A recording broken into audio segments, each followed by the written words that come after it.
Yeah, if we were too formal. Hi, this is Charlotte Pearson. You're watching Facebook TV. I'm here with Chelsea Banning, the author gone from invisible to viral in December, and just like an amazing story. I followed it from the very beginning. Anyway, I'm Charlotte Pierce, and I'm the producer of Facebook TV, and we publish this podcast and live stream in collaboration with the Independent Publishers of New England, IPNE.org, which is an affiliate of Independent Book Publishers Association. Lots of small publishers and independent solo publishers and self-publishers like Chelsea. Awesome. So Chelsea, so you're self-published, and do you plan on, I mean, we'll get into a little bit of why you're here, but do you plan on keeping that going, or are you going to like go to a traditional publisher? Well, after I did like all of the pros and cons a couple years ago, I really didn't want to do traditional publishing.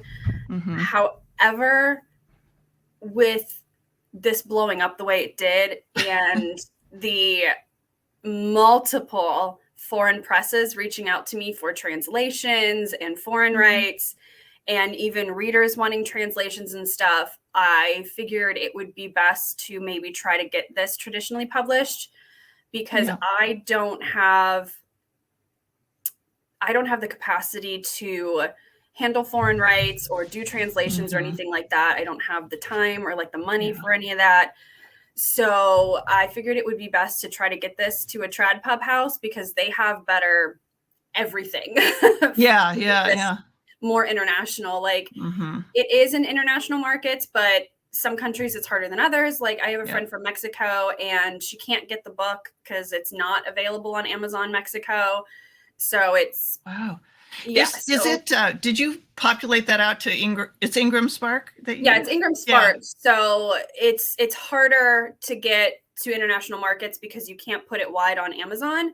Amazon has a larger international reach than Ingram Spark does. So I think on Amazon it's only available in like the UK and like Australia. I do have some like Netherlands sales and like in Germany, I think, but it's like digital. So it's on Kindle, but even then people were having kind of trouble getting it. So I do have an agent now, Barry Goldblatt with Barry Goldblatt Literary, and we are working on sending it out to presses. Fantastic. Well, and I just want to go back a little bit, because I think a lot of our members, you know, they show up with a published book, even something on Amazon, and they don't know where to go from there. Nothing happens, you know. So, and a lot of them, like I'll speak at something and I'll ask people, you know, how, you know, who uses social media? And I hate social media. I hate it. Twitter sucks. You know? So, you know, I was fascinated by how it was so authentic. You put out this post that nobody came to your signing, and maybe you can take it from there. Just give us a little brief outline of how that happened. I was feeling disheartened with how it turned out. A lot of my friends have said they were coming and they didn't, and I didn't want to make them feel bad, because hold on, I'm sorry, I forgot to put my phone on silent. There we go. Okay. Very informal. So I kind of wanted to let the feelings out a little bit, and I follow a lot of writers on Twitter, and I kind of just wanted to talk to other writers about it. Like I talked to my husband about it, but he's not, I mean, he writes poetry and stuff, but he's not like in the writer community, you know? Right. So I wanted to talk to some other writers about it maybe, or just kind of vent into the void where no one would see it. And I saw it. And everyone saw it, apparently. Was I the first one to respond? I don't know who was the first one. I don't know either, but it was minutes after. So I tweeted it and then I left for the day. Yeah. Like at that point I didn't have Twitter on my phone. So I usually usually go on my laptop in the mornings and kind of do like some admin stuff. And I did that. I closed my laptop and I had a bunch of errands and stuff to run that day. So I left the house. And so I didn't see anything till 6-7 hours later. And it had already blown up. So I know. And I went back and looked at those things and you said like, wow, this thing exploded. Yeah, because it did. I was like, what is happening? And I think what really caught my attention was my friends were sending me screenshots and someone had sent me a screenshot of Robin Hobb responding. And I was like, no way. So, and then I went back and by that point it was hard to tell who was commenting where and when and everything. But I was just sitting on my couch, just like, what? And then I saw Neil Gaiman and Margaret Atwood and these people. And have they sort of maintained some connection or is that kind of, Stephen King has.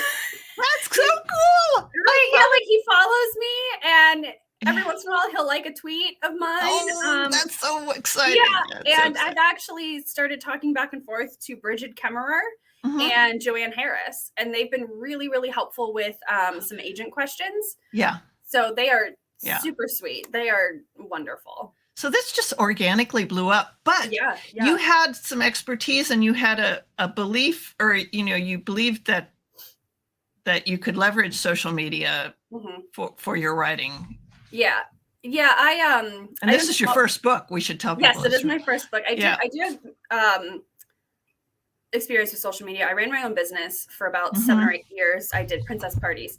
So that was all a lot of social media and word of mouth and networking. So I had experience doing that. And I took that to my book marketing because when you self-publish, you're essentially running a small business for yourself because you create a product and then you have to sell the product and then you have to do the taxes for the product. And did you already have your website and everything? As some of our members think, well, I can just have a Facebook page or something. I made a website. I don't remember when I made one. I think I made it a little bit before my release. I think I probably made it around the time my pre-orders went up. Okay. I hate making websites, so I procrastinated on that a while. But websites are definitely a website. I mean, it's pretty good. Thanks. It was really bad, and then my friend Brittany, friend Lee, was like, "I'm gonna fix it for you." And I'm like, "Okay, thanks." Yeah, it works. Everything's there. Yeah. The one thing I would love is some high, a press section for high resolution photos and stuff. I'm working on that. I don't have a lot of high res photos. The photos I do have are from Ren fairs a few years ago.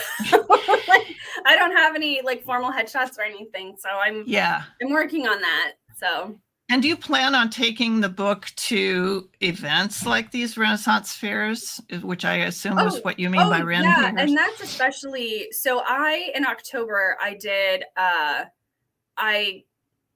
let me start over. In October, I signed up to be a vendor for a local Comic-Con, the Great Lakes Geek Fest. And I did really great there because cosplayers are also big nerds and they're big readers. So I would say that people don't know what cosplayers are. It's costume. No, costume play. Yeah. Cosplay. The people who dress up as their favorite characters at Comic-Cons. Yeah. And I even know a lot of other author friends who do way better with selling at events than they do selling on social media. So I would even say to the people who don't like social media, sign up for in-person events.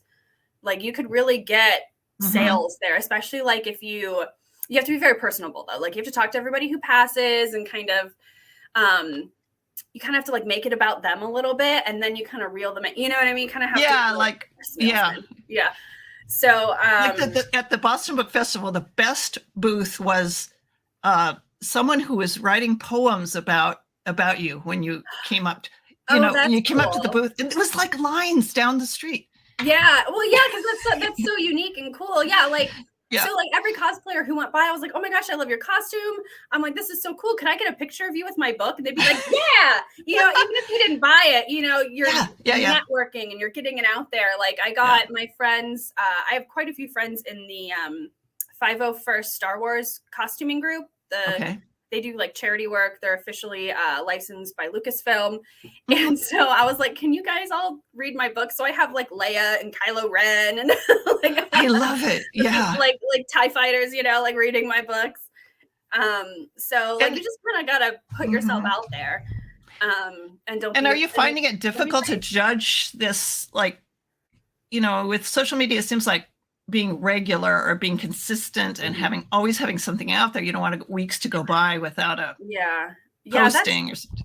That's hard, especially when you have a full-time job and a family and stuff. It's hard. I had a lot of help when this blew up to kind of get the momentum going. I had two friends, my friends B and Keisha, who were like scheduling posts for me and rating in messages, because I was like freaking out, like I was having a panic attack. And they were like, we'll help. And it's like, I wouldn't have been able to get through it without their help, really. Because it's hard, especially like you try to be on every social media page and try to keep up with the algorithms, and it like that alone is a full-time job. I know, the analytics, like who has time for that? You know, I don't know.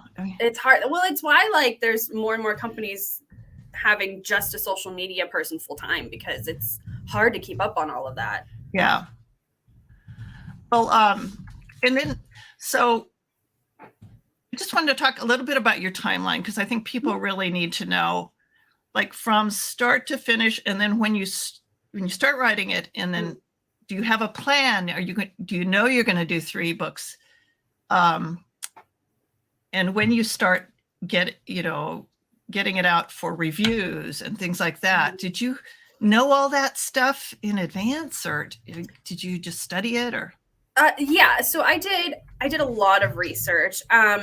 I held off on research until I like got a solid first draft done, and because I didn't want to overload myself with writing the first draft, figuring out the story, and also researching publishing, because that was just too much in my brain. So I finished the first draft, like a solid first draft, in March or April 2020. And then everyone always says, set it aside for a couple weeks before you go back into it. So I took some time to kind of research publishing. That's when I kind of did my pros and cons of traditional versus self. And I found a couple channels on YouTube, Mandy Lynn, Bethany Adazada, who are amazing self-published authors. And they have like self-publishing timelines, and they have workbooks and stuff. And I was like, this is really cool. And they had it all laid out, which is amazing that they did all of this. I mean, it was a lot of hard work that they did. And so I looked at that and I'm like, okay, so from your first draft to this, to the next step, to, getting it to editors and things like that. So I made a timeline for myself based around the time that I had. I had a lot more time during the pandemic because I had worked in theater. I worked at an auditorium, so I wasn't working. Everybody got laid off and everything. So, and then with I have a stepdaughter, and with her being homeschooled, basically, everyone was at home. I stayed home because all the other parents had to work. So I had a lot of time. I was home. So I invested a lot of time into my book. And it probably would have been a slower process if I was working. But you did line up. It'd be nice if you could email me the names of those people that because I think that's so important. I mean, I'm a small publisher, and I don't always follow those rules, those guidelines. What's really nice about those two is they collaborated on a book series. They've got oh yeah, these are amazing. There's I think 5 in the book series. So if you're not watching YouTube or anything like that, and you like something physical, they have amazing books for that. And then Mandy Lynn also has a journal line. So this is my writing planner, and then there's the book launch planner as well. And she lays it all out, and it's wonderful how she does that. Are they updated recently? Yes. I mean, because this stuff does change. Yeah, they update pretty frequently. Like I think Mandy just sent out another video about it, like a self-publishing timeline and everything like that. So good. Yeah, I think that would be very valuable. Yeah. So yeah, it was. And then, it was a lot. but like we've had these conferences where Publishers Weekly comes and talks about reviews and stuff, and how you have to get out your ARC or your advanced review copy like 3 months in advance to Did you do that? I sent my ARCs out in the spring of last year.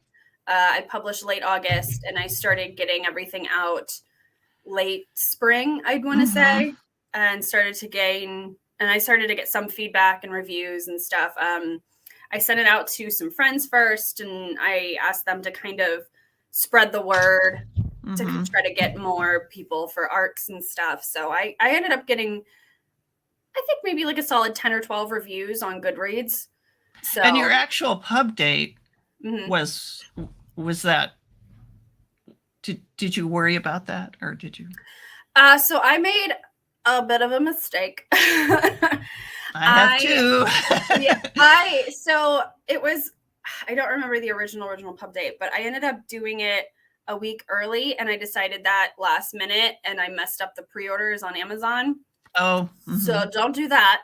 Okay. Yeah, definitely stick to the pub date, because what happened was, because I made it early, so I had Ingram Spark uploaded through Amazon. Yeah. And that's a problem, because then it's not on Prime. And when people go to Amazon for books, they want Prime.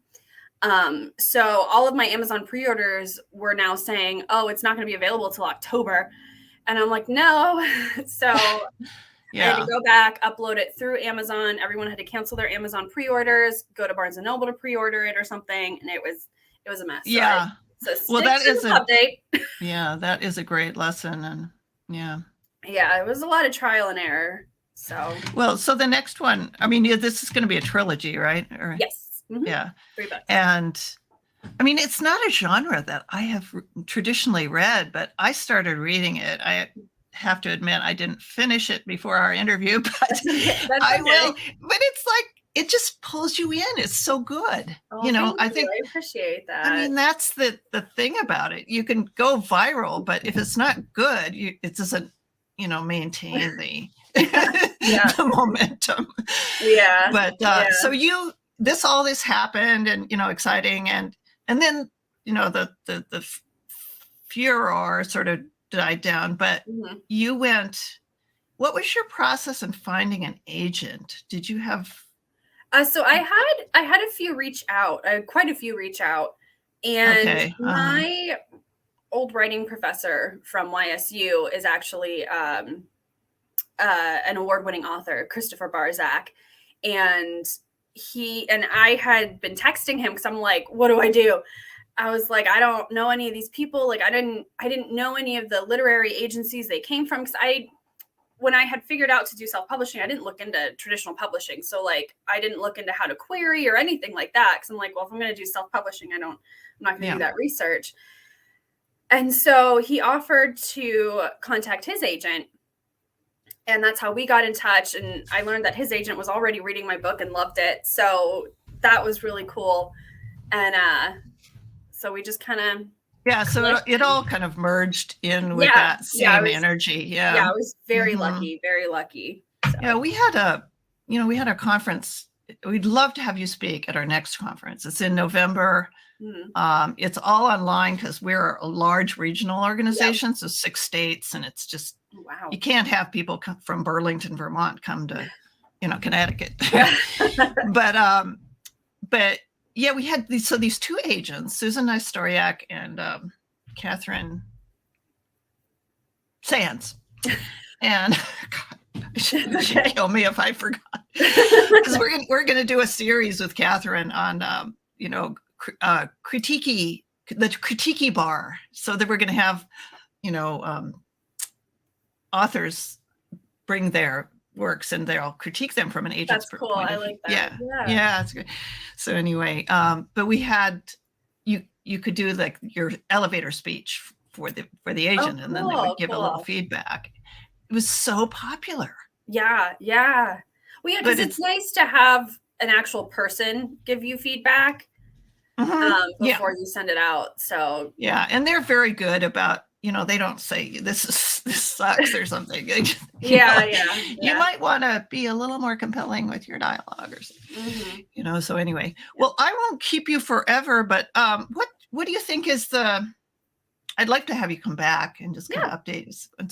What do you think? Is there anything else that, you would give advice to self-published authors? And just, not that everyone can replicate what you did, but, just to have kind of an open mind about social media and stuff like that. Yeah. The biggest thing is make connections with people. And don't be afraid to start small. Your audience, and stay consistent. Your audience can grow over time.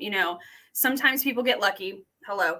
Like it was mine was literally pure luck. I've had a lot of people go, oh my gosh, I'm so jealous. Why isn't this happening to me? And I'm like, don't do that to yourself, because it was literally pure luck. Like I just happened to tweet at the right time and the right person saw it. But I had been building a consistent little network. Like, don't wait for people to come to you, go to them, find an author you like and, another indie author or something, or a reading page you like, and, start small. Don't try to go big right away. Just build a small community and let that grow. Yeah. Don't be afraid to network with people. Really that helps. By doing like Comic-Cons and Renaissance fairs and stuff, I've built a huge network of people. Like I know people who ran a Comic-Con, and stuff like that. So, branch out, go to like events and stuff and just talk and network and just meet people, especially in person. That helps a lot. Yeah. And your genre is so specific that you kind of have people want to hear from you, and, that's. Yeah. And I knew like it was a very niche market. So stuff like this, like I knew hitting the Renaissance fair would be a big help. A lot of my friends are Rennies, and they all bought my book when it first came out. I had a couple hundred sales, which is great for a brand new indie author. Yeah. But I hit those Renaissance markets because I'm like, Rennies love King Arthur. So, So, find your market and find your niche and network. Network is the biggest thing. Because if you make friendships, they're going to want to help you. And if you help them, and, you got to support each other. Yeah. And it's amazing, like on Twitter, not that everyone will be on Twitter, but, if you, like, I've connected with amazing people. They'll respond. Neil Gaiman actually responded to one of my things. Awesome. He's great. I thought, God, I'm going to frame this. I've got all my screenshots saved. I'm going to put them on like a cork board. I love it. Well, listen, let's have you come back and update us on your progress and your next book and all that. And I think you have a lot to teach our members. I just want to follow you and see, because you're so authentic, and thanks. Your writing is terrific, and you have the tool belt for success. So that's just great. But I appreciate your being here, and we'll keep in touch. Yeah, absolutely. Thank you. Okay. Oh, wait a second. We have a question. Oh, I don't understand how Stephen King, for example, found your book. Oh, well, we kind of talked about that a little bit. Yeah. I don't understand how he saw it either, I guess. I got lucky, like it started with like Robin Hobb and Jodi Pickle, and probably, it was probably because of like Henry Winkler and Flavor Flav that, and like Neil Gaiman. Flavor Flav, that was the coup de grace. That was perfect. That's my favorite response. I had to look him up. Like, who is Flavor Flav? I heard the name. Yeah, that's his is my favorite response, just because it was so like out of nowhere and unexpected. I was like, I got Flavor Flav's approval. Life made. And do you use hashtags? Did your writers, groups hashtag? I didn't do any hashtags. I usually don't do hashtags a lot on Twitter. You get a lot of weird respontness sometimes when you do hashtags. So I suppose you've had some weird weirdness. Yeah, and sometimes you get a lot of bots with hashtags. Yeah. So on Twitter I try not to do hashtags. Good point. Yeah. Well, again, thank you so much, and we'll follow your progress, and please keep us posted about it. I will. Thank you so much for having me. All right. Take care.